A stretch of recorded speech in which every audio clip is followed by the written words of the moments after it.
Welcome to Let's Talk Antigonish, the podcast where we sit down with neighbors, experts, and friends to explore the stories, the questions, and the big little issues that shape life in our town, one conversation at a time.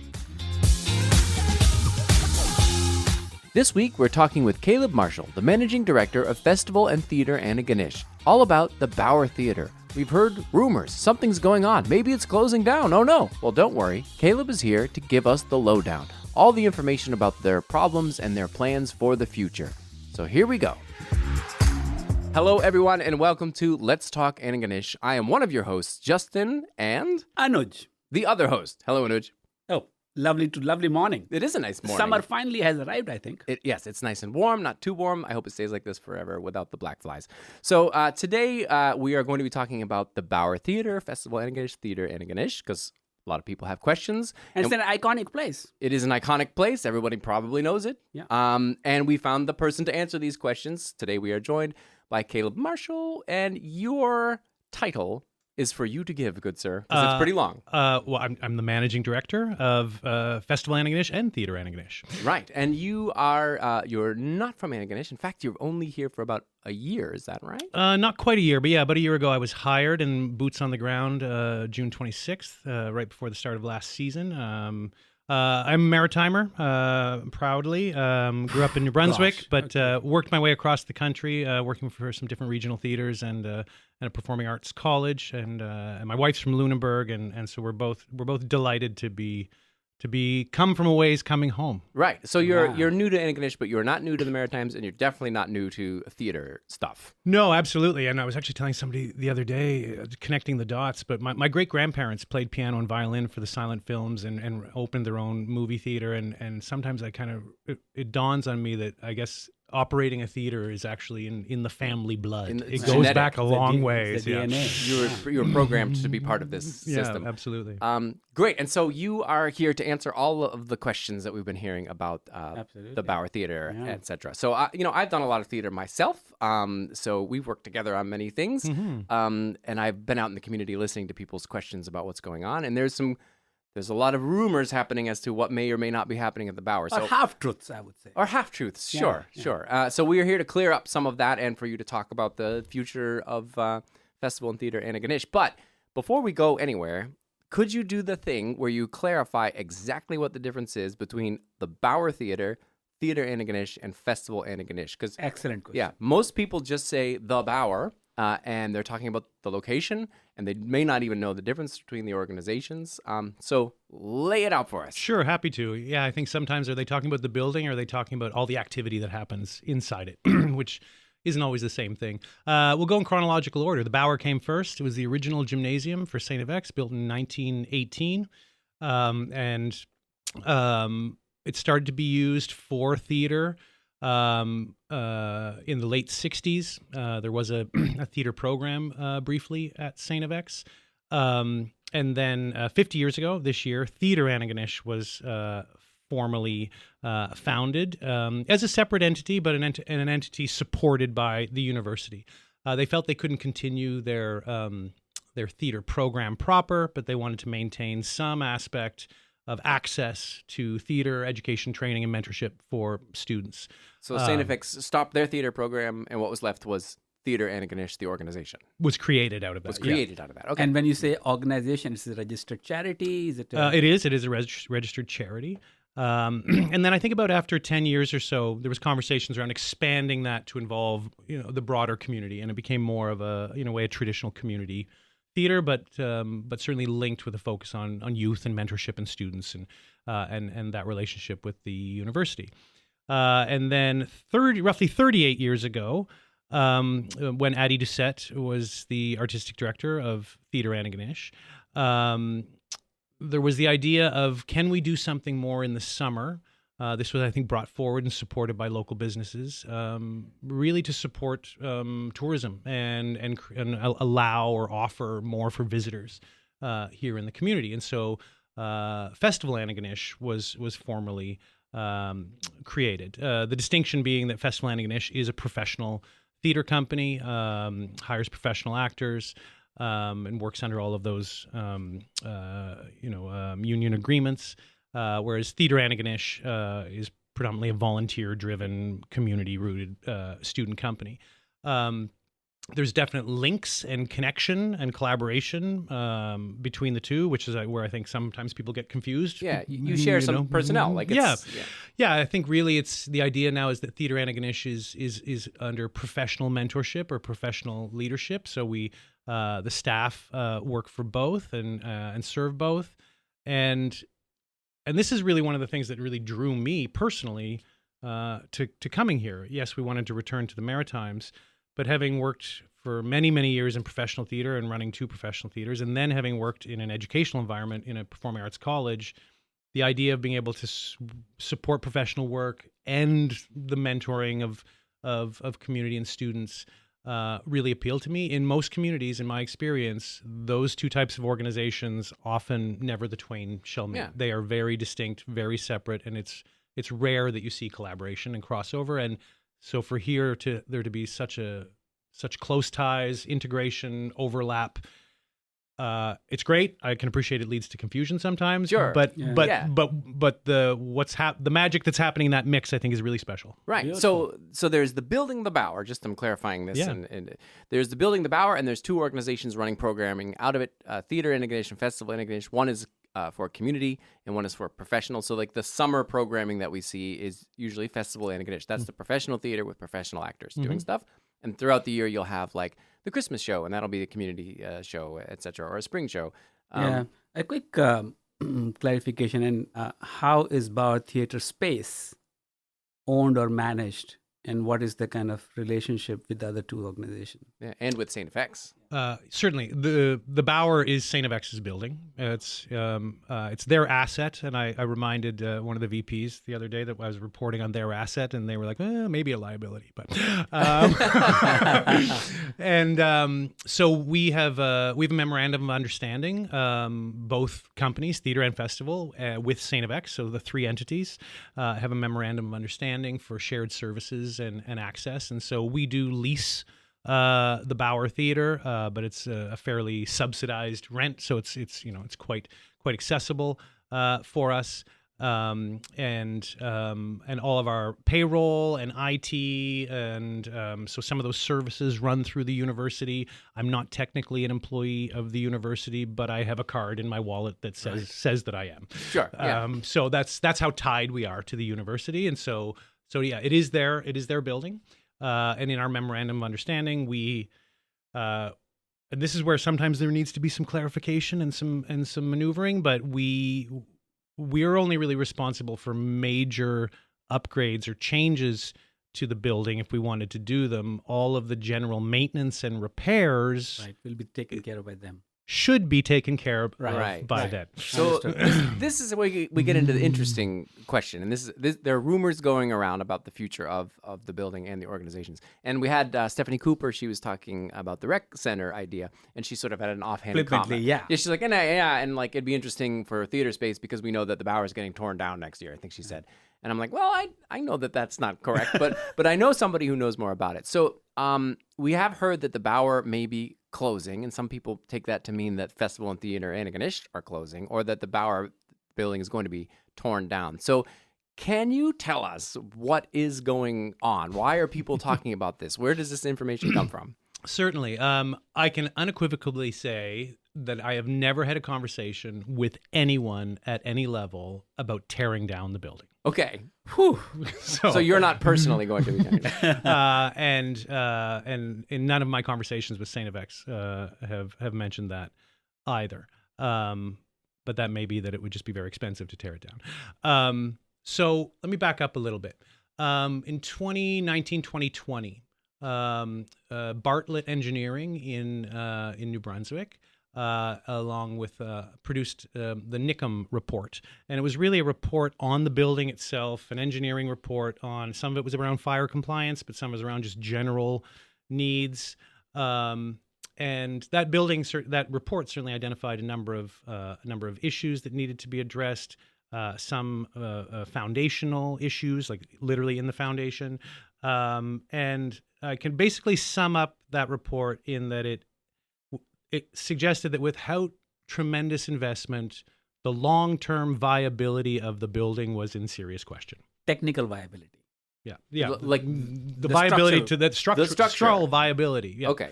So that maybe that's a report that people had heard about, like, oh, the building is in trouble. Well, maybe, but this was the interesting thing, and I reiterate, I started in 2024, so this all predated me. But while that report was generated, for the university, they commissioned the report in 2020. No one at our organization saw that report till 2023, maybe 2024. So okay. we were not aware of that report until Like recently. Until recently, when the fire marshal came and did an inspection of the building, some point in 2023, I believe, and issued an order for a fair amount of compliance that they wanted to see. So like work that had to be repairs. Yeah, and anecdotally, what I've heard is that there's been some criticism of fire marshals in the last decade in Nova Scotia for not paying attention to non-residence buildings on campus. And you can imagine that a fire marshal is going to a university campus, the residence is probably going to be one of the first places they're going to go. Priority for sure. Highest likelihood of where a fire is going to happen. There's parties, there's a congestion of And people, people sleeping there. candles, Yeah. all that stuff, right? But then if you're not going to look at a residence building and you drive around St. FX and you're going to pick another building you want to look at, the Bauer's probably going to be the number one because you can see the age of the building. Sure. It's got beautiful old ancient ivy growing on it. It looks like from another era. Yeah, and while the Bauer, we should say that it did go through a fairly substantive renovation in the early 90s, away from the old open gymnasium to the theater that it is today. It looks, as a user, as an audience, it's great. Yes, it's old, but it has a lot of legacy value. It does, but like I know having gone into the bowels, like as soon as you get down, you're like, oh, this feels like it's from like the 19th century. Like it feels quite old in parts of it. But you're right. Yeah, It presents as a beautiful, historic, important landmark. Yeah, there's no question. There's a lot of charm, and there's a lot of great features about the theater space itself in terms of its intimacy and sound quality, and there's a lot of charm and a lot of history there. But there's also the fire marshal saying like, oh God, you have to fix some stuff, and I'm assuming that's a very expensive amount of stuff, or what did they say? Well, and you have to spend a lot of money to find out how much something actually costs. Right. Okay. So you can be given a sort of an initial gut reaction estimate, and I think around some of the things recommended in that NICM report, people were saying anywhere from $300,000 to $1 million. Okay. So not insignificant. Not insignificant.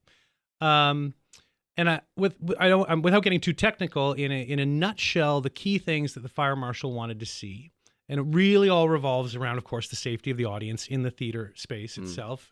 And I can assure listeners that the space is safe. Is they wanted to see a deluge system across the top of the proscenium arch, basically the separation between audience and backstage. So that's like a flood of water that comes. And a deluge system, yes, is designed to save audience life, but it will destroy the building. Like it will dump so much water that it's like the likelihood of that the building is no longer going to be functional. Is that normal for a theater to have that kind of stuff? Some do. Neptune does have one. So I mean, I think when you're with certain code and it's probably certain size of space, there's been a lot of conversation because the provincial fire marshal issued the order. We're dealing with them, but the provincial fire marshal issued the order because it was a university. Right. And when they realized that we are not the university, we are tenants in a building, and then they said, well, that's really more of a municipal matter. So we're now also copying the municipal fire marshal into the mix. But the provincial fire marshal is going to see it through because they issued the order. This is another town and county issue again.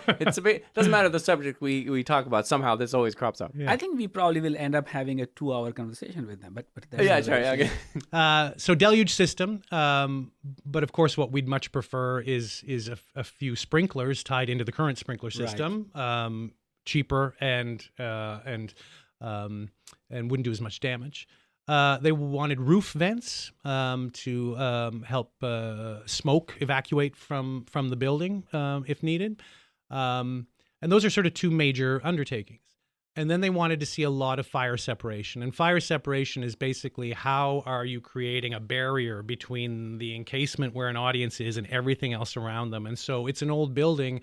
There are lots of nooks and crannies in the basement ceiling that maybe don't have the R-rated fire protection. Yeah. There's sections of the backstage wall that don't necessarily have the gypsum and everything covered. So there's a lot of little pieces of fire separation, which we've been plugging away at and working with Sìthean to try to address, and they have been able to do some of that. I will anecdotally say, though, because you mentioned the basement, and yes, there's a lot of charm upstairs. That basement is a strange labyrinth of dungeony It's rooms. terrifying. I love it.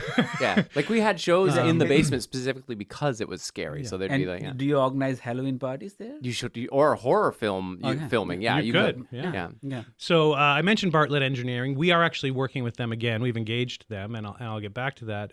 But prior to Bartlett, I hired another engineering firm, and they seemed really keen, and they seemed to think that they had a solution or ideas for challenging the deluge system and An alternative way to and do it. alternate compliances. And I thought it was going really, really well. And then I took that engineer down into the basement and walked through, and they saw all of the areas that needed fire separation. And I never heard from them again. They were probably not Halloween So people. the Bauer's basement literally got ghosted scared by them scared them away. Yeah. So then we hired Bartlett Engineering, and they are, a very reputable firm. They've been very successful, and they really specialize in fire compliance. And we had a deadline initially of January 6th, 2025, to meet all of this compliance. That was 6 months ago. Yes. Okay. So due to the transition in staffing and when I started and trying to maneuver the relationship with Sìthean, because I think there's Sìthean, it's no secret. I think Sìthean is facing some challenging financial times based on limits on international students and some of the new regulations being put in by the provincial government Threats of and defunding, and all of that sort of stuff. So they're facing some deficits, and they're going to have to be really strategic about how they use their funds, and investing in the Bauer is not one of their priorities. They may not want to At this sink time. $1 million into a deluge system. Absolutely. Antigonish Farmers Mutual is not just an insurance provider, they're your neighbors. As a mutual insurance company, they're owned by policyholders, not shareholders. That means they always put their clients first. From protecting homes, cars, fishing vessels, or even farms, they're there when needed most, with personalized service, fair rates, and peace of mind that can be counted on. Antigonish Farmers Mutual, insurance built on trust, backed by community. Visit their Main Street location for a quote or some friendly advice. Times have been tough and intense for a lot of us lately. If you or a loved one is struggling with feelings of isolation, being overwhelmed, or are looking for support during a difficult transition in your life, consider professional therapeutic services. Amber Lee Bolton Counseling Services provides evidence-based clinical support for loss, grief, depression, and anxiety. Amber Lee is a registered social worker with a provisional clinical specialization from the Nova Scotia College of Social Workers. As a registered social worker, she can direct bill insurance benefit programs to offset your own out-of-pocket costs. Amber Lee offers therapeutic support for individuals and families and works from an attachment-informed philosophy that promotes self-compassion and nervous system attunement for youth, adults, and children. For more information on the specific therapies Amber Lee offers, including TheraPlay, Safe and Sound Protocol, parent-child sessions, or float-assisted psychotherapy in partnership with Nepsis Flotation, please reach out or book online through her website, amberleebolton.com, or email info@amberleebolton.com. So tell us a little bit about then the future plans in terms of what is being done to address the fire marshal. How are you going to do that? Is there money being raised toward it? What does the actual timeline look like? Sure. So we I just approved yesterday a report from our engineer to go to the fire marshal. That report did a bunch of analysis on how quickly would a fire grow in the building, how quickly can an audience get out of the building, fire modeling, evacuation modeling, and the results of their analysis actually proved, or they feel it does, that alternative measures, cheaper measures, will still meet code. So they're basically proving that, yes, sprinklers will work. You don't need a deluge system. Right. Yes, we could tie into the current HVAC system. You don't need holes in the roof and vents.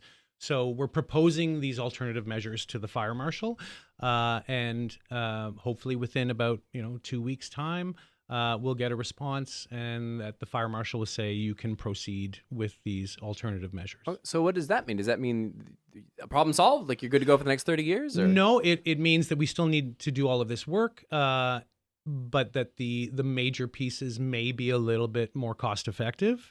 But at this stage, we would then need to get either an architect or a mechanical engineer in some cases to do some drawings, do some costing, because yes, while these alternative measures may be cheaper, we still don't know how expensive that right. is. So we will probably at the end of that phase have spent about $80,000 on engineers and architects, and not yet.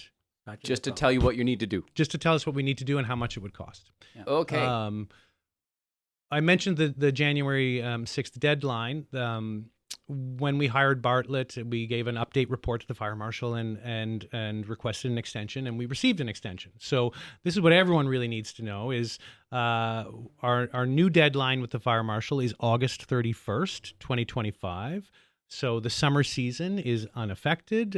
I can let everyone know that it's safe, and the building is building is absolutely safe. I think what's one of the things that the audience really should know is that ever since these conversations began with the fire marshal, we have had somebody on fire watch for every single performance that has ever taken place in the Bauer. So anytime an audience member is in the Bauer, there is somebody actively with a checklist going through the building, every nook and cranny, and making sure there is no sign of any danger in the building. So, I mean, the reality has to be that a fire marshal would not let anything happen in the building if there was a risk. So they're just talking about the kind of improvements you need to make to bring it up to code, but like it's still safe. That has to be it. Absolutely. So so the summer season is going forward completely normally. Everything's cool. Absolutely. We've got two main stage plays for Love Nor Money by Laura Teasdale, and that's being co-produced with Mulgrave Road. Our own Laura Teasdale. Yeah. Okay.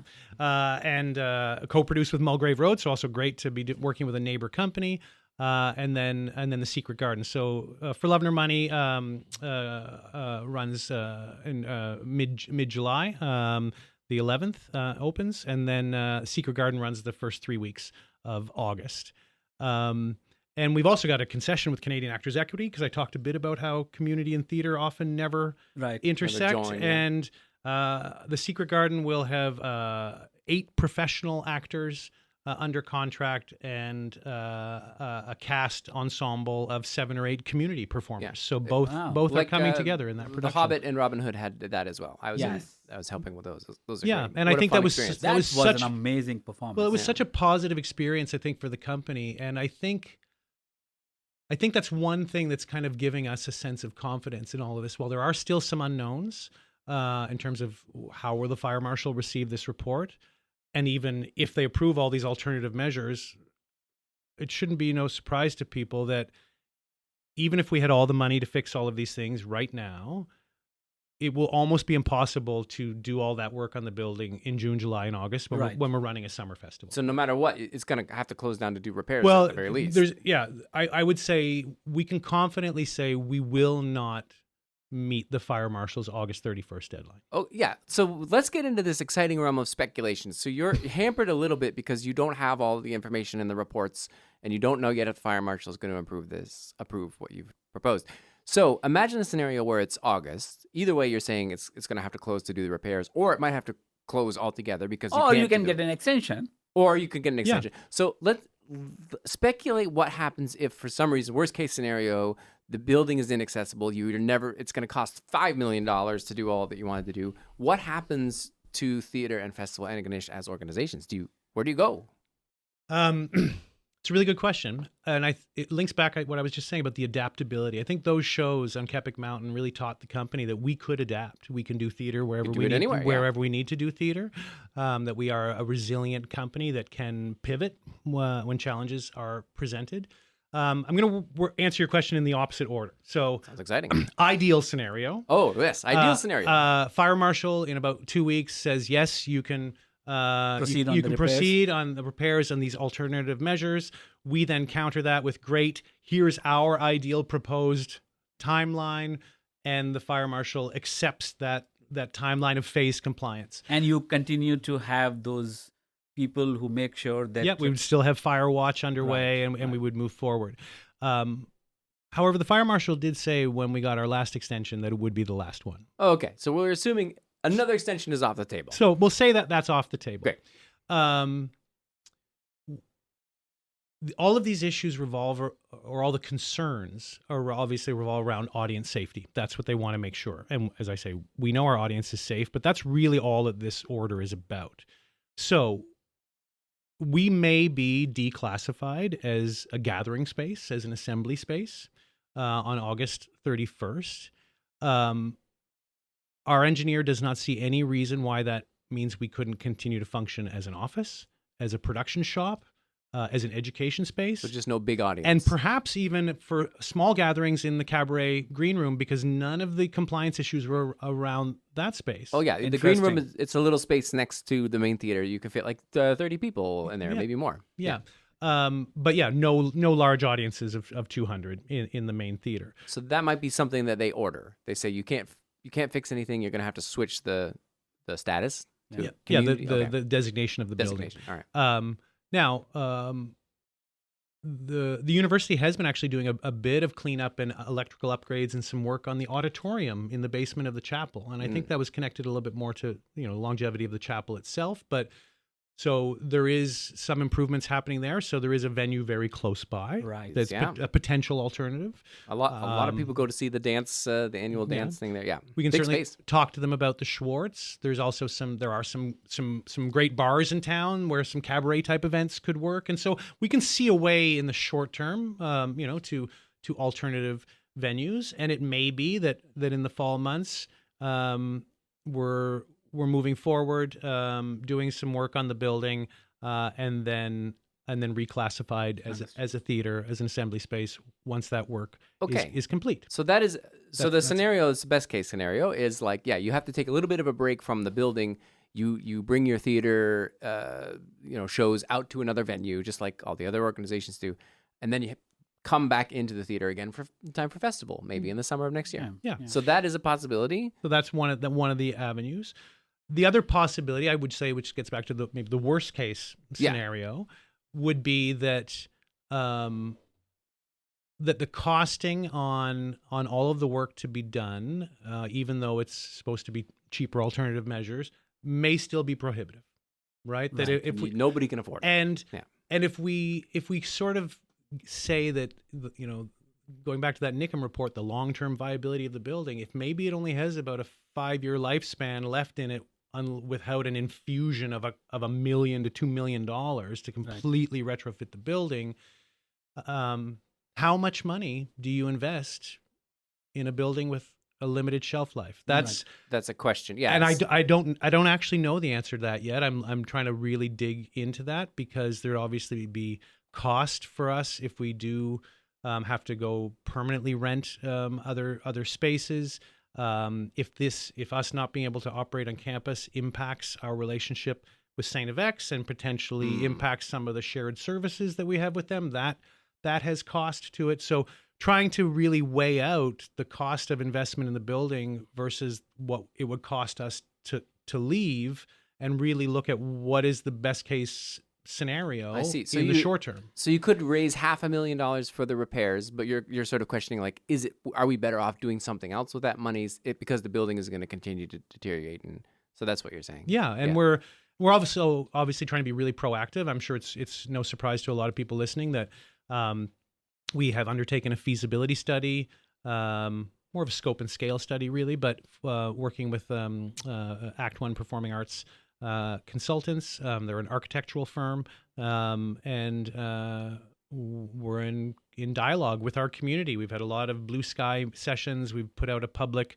survey, and we're really trying to look at what are the arts center needs of this community. The auditorium while it's great that they're cleaning it up, it's a challenging venue. The Bowers in has some challenges. Immaculata Hall, there's question marks around it. So it's not even really just about the Bower. It's about about the future of performance space in this community. It's kind of at risk. Very well said. Very well said. So let's have because that's sort of another avenue. So this is all up in the air at the moment, but there is a possibility of building another space for yourselves together with another organization or not. Yeah. So we've Aida Arnold has been working with Chew Potter, have been really kind of pushing an arts center vision for the last couple of years, and a lot of what we would want in a new theater still also has education space, multi-use performance space or creation space. And so I think in many ways we were imagining an art center as well, perhaps on a slightly smaller scale. Right. And I think and that's part of this feasibility study, and now in the program development phase, is to really kind of get a sense of how can we meet as many of our needs as possible and build a building that we could see realized in the next 5 to 8 years and not be spending 20 to 30 years waiting for. Okay, cool. Just to sort of recap, I think the main lessons. Number one, the summer season for Festival Antigonish is unaffected by anything we're talking about. Absolutely. Rock solid. 2, the two organizations, Theater Antigonish and Festival Antigonish, are not going anywhere. They will continue to exist, even if it's not in the Bauer. They will be here in town or wherever. But there is a pathway that it may continue in Bauer. There is a small pathway. Everything is sort of a gray area as to whether or not you'll be back in the Bauer and for how long. Right. But it doesn't really matter because the organizations are fine. They're still moving along, doing theater elsewhere. Yeah.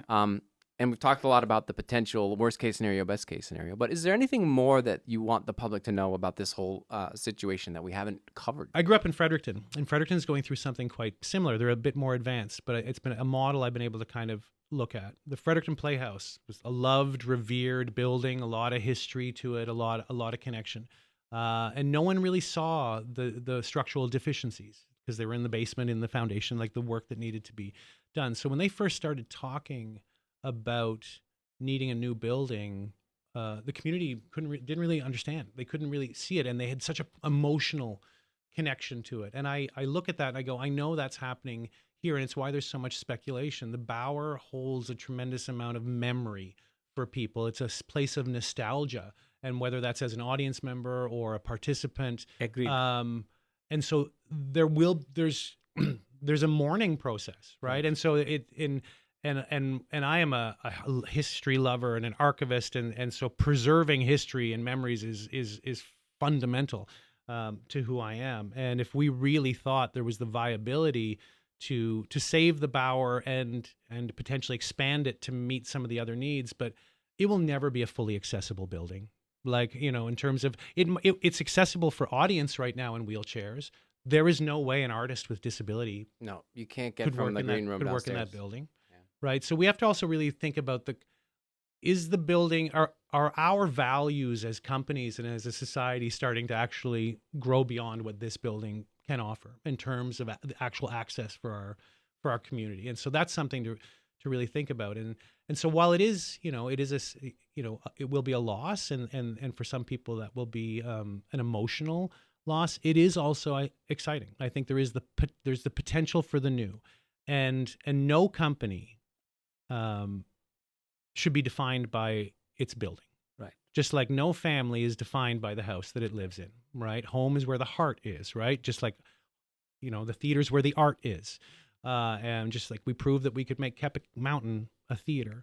So while we are dealing with some unknowns, where we're at the mercy of the fire marshal's decision, there's going to be elements of timeline that we need to work out and relationship with Sìthean.